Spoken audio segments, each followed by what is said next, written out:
Big boss Malayalam season 7-ൽ ഇന്ന് നടന്നൊരു മുട്ടനടി divorce വിഷയത്തിലായിരുന്നു. അനീഷാണ് തുടക്കം കുറിച്ചത്.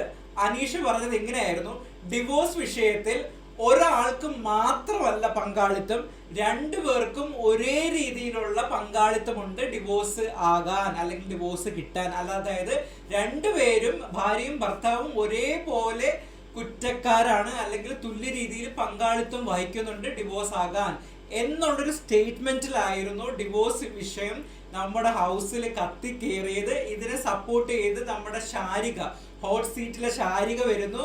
അതിനപ്പുറം വീട്ടിലുള്ള അക്ബറാണ് ടീം. അക്ബറിനെയാണ് മെയിൻ പറയേണ്ടത്, കാരണം അക്ബറാണ് ഇതിൽ ഏറ്റവും കൂടുതൽ ഇൻവോൾവ് ചെയ്തത്. അക്ബർ ഭയങ്കരമായിട്ട് ഇഷ്യൂസ് ഉണ്ടാക്കുന്നു. പിന്നെ വീട് മൊത്തം പൊട്ടിത്തെറിയും ബഹളവും അനീഷിന്റെ ഒരു മൂലക്കിരുത്തിയുള്ള ആക്രമണമാണ് നടന്നത്. എന്താണെന്ന് ഞാൻ പറയാം. അതിനു മുമ്പ് നിങ്ങളുടെ വിലയേറിയ നിർദ്ദേശങ്ങളും അഭിപ്രായങ്ങളും കമന്റ് ആയിട്ട് ചെയ്യണം. വീഡിയോ ഇഷ്ടപ്പെട്ടു കഴിഞ്ഞാൽ ലൈക്ക് ചെയ്യും, ഒപ്പം ചാനൽ സബ്സ്ക്രൈബ് ചെയ്യും വേണം. എന്തൊക്കെയാണ് സംഭവം നടന്നത്? സംഭവം സിമ്പിൾ ആയിരുന്നു. ആക്ച്വലി അനീഷ് പറഞ്ഞു വന്നതിന്റെ ഒരു മിസ്റ്റേക്ക് ആണ്. പക്ഷേ എക്സാക്ട്ലി നമ്മൾ പറയുകയാണെങ്കിൽ പൊളിറ്റിക്കലി ഇൻകറക്റ്റ് ആണെന്ന് പറയത്തില്ലേ, അതേ ഒരു സ്റ്റേറ്റ്മെന്റ് ആണ് ആക്ച്വലി അനീഷ് പറഞ്ഞത്. അനീഷ് പക്ഷെ കൺവേ ചെയ്ത രീതിയിലാണ് പ്രശ്നം ഉണ്ടായത് കേട്ടോ. സംഭവം അനീഷ് പറഞ്ഞതെന്ന് പറഞ്ഞു കഴിഞ്ഞാൽ, ഇന്നത്തെ കാലത്ത് നടക്കുന്ന ഡിവോഴ്സ് എല്ലാം ഒരാൾക്ക് മാത്രമല്ല ഇതുള്ളത്, രണ്ടുപേർക്കും ഒരേ രീതിയിലുള്ള പങ്കാളിത്തം ഉണ്ട് എന്നുള്ള രീതിയിലാണ് അനീഷ് തുടങ്ങിയത്. അപ്പോൾ കാരണം ഇന്ന് ആരും ഒരു കൈൻഡ് ഓഫ് രീതിയിലുള്ള അഡ്ജസ്റ്റ്മെന്റിന് തയ്യാറാവുന്നില്ല എന്നായിരുന്നു അനീഷിന്റെ ഒരു പോയിന്റ്. ഇത് പറഞ്ഞ് കംപ്ലീറ്റ് ആകുന്ന ഈ ഒരൊറ്റ ഡയലോഗിൽ തന്നെ ഉടനെ അക്ബർ മറിച്ചൊരു ചോദ്യം ചോദിച്ചു. അക്ബർ ചോദിച്ചു, അങ്ങനെയാണെങ്കിൽ ഈ കള്ളും കഞ്ചാവും കുടിച്ചിട്ടൊന്ന് ഭാര്യ അടിക്കുന്നവർക്കും ഒക്കെ ആണെങ്കിൽ ആരുടെ ഭാഗത്ത് ഇത് ന്യായം എന്ന് ചോദിച്ചു. അപ്പൊ സംഭവം അനീഷ് ഉടനെ, അവിടെയാണ് അനീഷിന്റെ മിസ്റ്റേക്ക്. അനീഷ് ഉടനെ പറഞ്ഞു, അതായത് ഭാര്യയും ഭർത്താവും തമ്മിൽ അങ്ങനെ ഒരു സംഭവം ഉണ്ടായിക്കഴിഞ്ഞാൽ, അല്ലെങ്കിൽ കള്ളു കുടിച്ചു വന്ന് കഞ്ചാവ് വലിച്ചിട്ട് വന്ന് അടി കൊണ്ടുകഴിഞ്ഞാൽ ഭാര്യ ഒരു രീതിയിലുള്ള അഡ്ജസ്റ്റ്മെന്റ് തയ്യാറാവുകയാണെങ്കിൽ എന്നെത്തിയതേ ഉള്ളൂ. ഉടനെ ശരത്തും അക്ബറും നമ്മുടെ ആദില നൂറയും എല്ലാരും ചാടി ഇറങ്ങി അനീഷിനെ പഞ്ഞി കിട്ടുമെന്ന് തന്നെ പറയാം. അത് കഴിഞ്ഞപ്പോഴത്തേക്ക് ഉടനെ ഇതിനെ സപ്പോർട്ട് ചെയ്ത് നമ്മുടെ ഹോട്ട് സീറ്റിലെ ഷാരിക പറഞ്ഞു. ഷാരിക പറഞ്ഞു, അനീഷ് പറഞ്ഞത് ശരിയാണ്, ഞാനും ഒരു ഡിവോഴ്സ് ചെയ്യണം, പക്ഷേ രണ്ടുപേരും ഇവരുടെ പ്രശ്നം എന്താണെന്ന് അറിയാമോ? ഷാരിക സപ്പോർട്ട് ചെയ്തായിരുന്നു.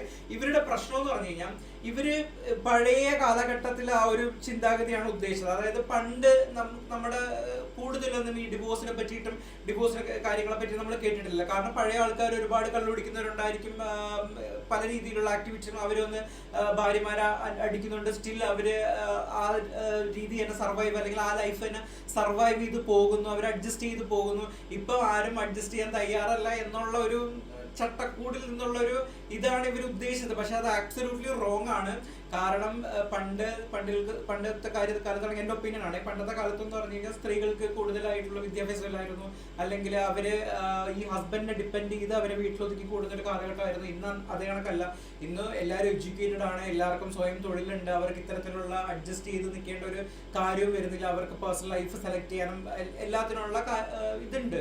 സോ അതുകൊണ്ടാണ് അത്. പക്ഷേ അനീഷിനും ഷാരിക്കും മനസ്സിലായില്ല. പിന്നെ ഇവര് പറയുന്നു, അനീഷും ഷാരിക്കും പറയുന്ന ഒരു പോയിന്റ് കൂടെ ഉണ്ട്, ഈ സോഷ്യൽ മീഡിയയിൽ വരുന്നത് മൊത്തം നിങ്ങൾ വിശ്വസിക്കുന്നുണ്ട്. അതായത് ചില റോങ് ന്യൂസസ് ഉണ്ടല്ലോ, അതായത് ചിലപ്പം ഭാര്യയുടെ ഭാഗത്തായിരിക്കും ശരി, അല്ലെങ്കിൽ ഭർത്താവിന്റെ ഭാഗത്തായിരിക്കും ശരി, പക്ഷെ മാധ്യമങ്ങളെല്ലാം കൂടെ പോർട്രേറ്റ് ചെയ്യുന്ന, അല്ലെങ്കിൽ ചാനൽസ് എല്ലാം കൂടെ പോർട്രേറ്റ് ചെയ്യുന്ന രീതി ഒരാളുടെ മാത്രം, അല്ലെങ്കിൽ പുരുഷന്റെ മാത്രം ഇഷ്യൂ ആയിട്ട് ഇത് ചെയ്യുന്നു എന്നുള്ള രീതിയിലാണ് ചോദിക്കുന്നത്.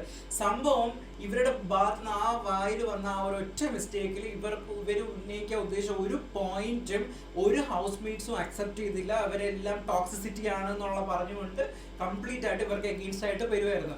ഷാരിക കംപ്ലീറ്റ് ആയിട്ട് അനീഷിനെ സപ്പോർട്ട് ചെയ്ത് അനീഷിന്റെ ഭാഗത്ത് നിന്ന് പറയാൻ ശ്രമിക്കുന്നുണ്ട്. പക്ഷെ ഇവരുടെ പോയിന്റിനൊന്നും റെലവൻസ് വരത്തില്ല. കാരണം ഇവര് പറഞ്ഞ അക്ബറും ടീം പറയുന്നതിലാണല്ലോ ന്യായം. ഇന്നത്തെ കാലത്ത് ആരും എനിക്ക് തോന്നുന്നില്ല അങ്ങനെ പറയുമെന്നല്ലേ.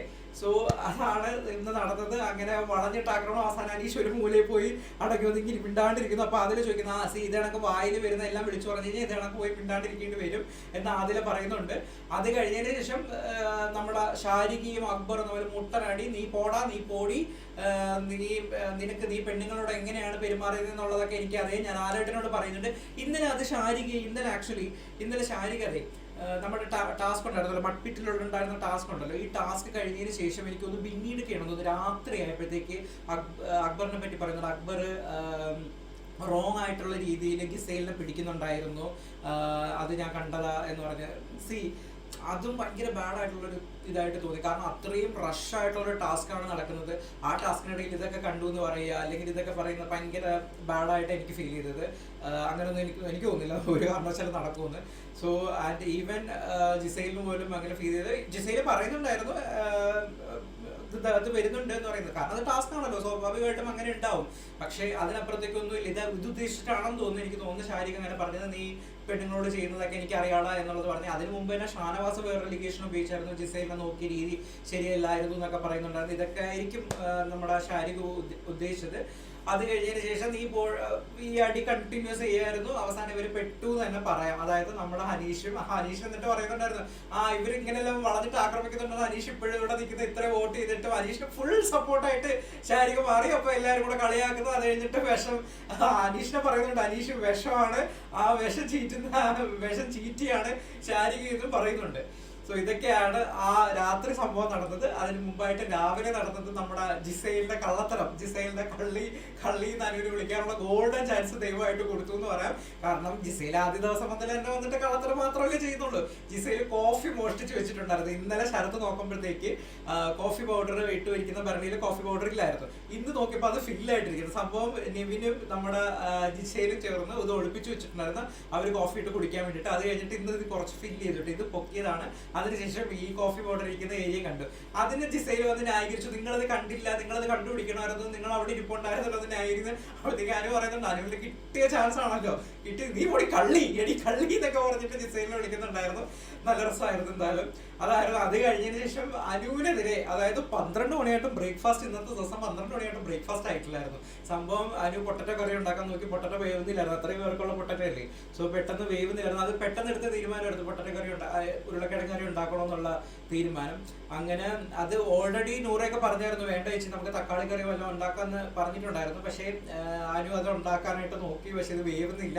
എല്ലാവരും കൂടെ വളഞ്ഞിട്ട് ആഗ്രഹിക്കുന്നു. അപ്പോഴും അനു നമ്മുടെ വീണ്ടും കരച്ചിൽ കാർഡ് റിട്ടേൺ ബാക്ക് ചെയ്തേക്കാണ്. 3-4 ദിവസത്തിന് ശേഷം വീണ്ടും വന്നു. സോ അനു ഇരുന്ന കാര്യം, നിങ്ങൾക്ക് കുറച്ച് നേരം ഇത് ചെയ്താൽ ഞാൻ കിടന്ന് കഷ്ടപ്പെടുന്നില്ലേ, മറ്റേതാണ് മറിച്ചാണെന്ന് പറഞ്ഞ് ഡ്രാമ ഇറക്കി. ഷാനവാസ് നല്ല രീതിയിൽ ഫയർ ചെയ്തു. സംഭവം ഈ ഉരുളക്കിഴങ്ങൊക്കെ അങ്ങനെ ഇട്ട് കഴിഞ്ഞാൽ തന്നെ നമ്മളൊക്കെ കുക്ക് ചെയ്യുന്നവരല്ലേ, നമുക്ക് തന്നെ അറിയാം. ഉരുളക്കിഴങ്ങ് അല്ലെങ്കിൽ സെപ്പറേറ്റ് ബോയിൽ ചെയ്ത് ചേർക്കാം, അല്ലെങ്കിൽ കുക്കർ ഉണ്ടാവത്തില്ല ഇവിടെ. കുക്കറിനകത്ത് പെട്ടെന്ന് ഒരു 2 വിസിൽ അടുപ്പിച്ചിട്ട് കട്ട് ചെയ്തിട്ട് അപ്പോഴേ ഇട്ട് കഴിഞ്ഞാൽ പരിപാടി ഈസി ആയിട്ട് നടക്കത്തില്ല. എന്താ പിന്നെ ഇങ്ങനെ നടന്നതെന്ന് എനിക്കറിയത്തില്ല. 12 മണിവരെയൊക്കെ, കാരണം ടാബ്ലറ്റും മെഡിസിനൊക്കെ കഴിക്കുന്നവരല്ലേ. സോ 12 മണിവരെയൊന്നും ആർക്കും വെയിറ്റ് ചെയ്യാൻ പറ്റത്തില്ല. സോ ഇതായിരുന്നു നടന്നത്. അതിനുശേഷം പിന്നീട് നടന്നത് നമ്മുടെ ജയിൽ നോമിനേഷൻ ആയിരുന്നു. ജയിൽ നോമിനേഷനിൽ ആക്ച്വലി ഈ ആഴ്ചത്തെ നമ്മുടെ ബിഗ് ബോസ് അനൗൺസ് ചെയ്തതാണ്, ടാസ്കിനകത്ത് പണിപ്പുര ടാസ്കിനകത്തും പിന്നെ എൻ്റെ വീട്ടിൽ ഓരോ ഇത് വെച്ചിട്ടും ബേസിസിലായിരിക്കണം ഇത് സെലക്ട് ചെയ്യേണ്ടത്, ജയിൽ നോമിനേറ്റ് ചെയ്യേണ്ടതെന്ന് പറഞ്ഞു. പക്ഷേ ജയിൽ നോമിനേഷനിൽ എൻ്റെ അഭിപ്രായത്തിൽ ഈ ആഴ്ച ജയിലിൽ പോവേണ്ടത് ആര്യനും ജിസൈലും ആയിരുന്നു. കാരണം ആര്യൻ ഇന്നലെ ശൈത്യയുടെ ടാസ്കിൽ ചെയ്ത ആ പേഴ്സണൽ കാര്യത്തിൽ നടന്ന ടാസ്കിൽ നടന്ന ആ ഒരു ആക്ട്, അത് നടന്നുകൊണ്ടിരിക്കുമ്പോൾ ചിരിക്കുന്ന ഒരു ആക്ട് ഉണ്ടല്ലോ, ഞാനത് ഇന്നലെ വീഡിയോ ചെയ്തിട്ടുണ്ട്. അത് ചെയ്തത് വളരെ മോശമായിരുന്നു. അത് കൂടാതെ തന്നെ പണിപ്പുര ടാസ്ക് കൊളാക്കിയത് ജിസൈലും ആര്യനും ആയിരുന്നു. അനീഷ് ബ്രില്യൻ്റ് ആയിട്ട് കളിച്ചായിരുന്നു, പക്ഷേ ഇവർ രണ്ടുപേരും കൂടെ ചേർന്നാണ് ആ ടാസ്ക് കൊളാക്കിയത്. സോ ഇതിന്റെ ബേസിസിൽ ആക്ച്വലി പോകേണ്ടിയിരുന്നത് നമ്മുടെ ആര്യനും ജിസൈലും ആയിരുന്നു. But unfortunately house mates select ചെയ്തത് ഒണീലിനെയും ജിസൈലിനെയാണ്. ഒണീലിനെ എല്ലാവരും കൂടി സെലക്ട് ചെയ്തതിന്റെ മെയിൻ റീസൺ എന്ന് പറഞ്ഞാൽ ഒണീലിന്റെ ലാംഗ്വേജ് ശരിയല്ല, തെറി വിളിക്കുന്നുണ്ടായിരുന്നു. ഇന്നലെ മറ്റേ റെന ഫാത്തിമയായിട്ടുള്ള വിഷയം ഉണ്ടായിരുന്നല്ലോ, ആ ചിരിച്ച വിഷയത്തിന്റെ കണ്ടിന്യൂറ്റി തന്നെയായിരുന്നു. അപ്പൊ റെനയെ എല്ലാവരും ഇവർ വന്നിട്ട് വൾഗറായിട്ട് വളരെ മോശമായിട്ട് ലൈവിലൊക്കെ പറഞ്ഞിട്ടുണ്ട്. ഭയങ്കര ബാഡ് വേർഡ്സ്, തെറിയല്ല ഭയങ്കര ബാഡ് വേർഡ്സ് ഇവർ പറയുന്നുണ്ടായിരുന്നു. സോ അതിന്റെ ബേസിസിലാണ് ഒണീലിന് കൊടുത്തത്. അത് കഴിഞ്ഞിട്ട് ക്യാപ്റ്റൻസി ടാസ്കിലേക്ക് വേണ്ടി സെലക്ട് ചെയ്തേക്കുന്ന ശരത്തിനെയും ബിന്നിയെയും ശൈത്യയാണ്. നിങ്ങൾക്ക് ചിരി വരുന്നുണ്ടോ? ശരത്തിനെയും ബിന്നിയും ശൈത്യയാണ് ക്യാപ്റ്റൻസി ടാസ്കിലേക്ക് സെലക്ട് ചെയ്ത് വെച്ചേക്കുന്നത്. എനിക്കറിയത്തില്ല എന്ത് ബേസിസിലാണ് ശരത്തും ബിന്നിയും ശൈത്യയൊക്കെ ക്യാപ്റ്റൻസി ടാസ്കിൽ വരുന്നത്, എത്ര ആലോചിച്ചിട്ടും മനസ്സിലാവുന്നില്ല. ഇതൊക്കെയാണ് ഇന്ന് സംഭവം ബേസിക്കലി നടന്നത്. ഭയങ്കര കണ്ടന്റുള്ള ഒരു ദിവസമൊന്നും അല്ലായിരുന്നു. അതുകൊണ്ടാണ് വൈകിട്ടതായിട്ട് ഞാൻ ലൈവിന്റെ അപ്ഡേറ്റ്സുമായിട്ട് ഒന്നും വരായിരുന്നു. ഭയങ്കര ഇംപ്രസീവ് ആയിട്ടുള്ള കണ്ടന്റ്സ് ഒന്നും എനിക്ക് തോന്നിയിട്ടുണ്ടായിരുന്നില്ല. ഓക്കെ, എനിവേസ് നാളെ വീക്കെൻഡ് ആണ്. നാളെ ലാലേട്ടൻ വരുന്ന എപ്പിസോഡാണ്. ലാലേട്ടൻ ഉറപ്പായിട്ടും ആരെ ചോദ്യം ചെയ്തില്ലെങ്കിലും ആര്യനെ കൃത്യമായി ചോദ്യം ചെയ്യണമെന്ന് ഞാൻ ആഗ്രഹിക്കുന്നുണ്ട്. കാരണം ആര്യന്റെ ഇന്നലത്തെ ആക്ട് വാസ് വളരെ മോശമായിരുന്നു.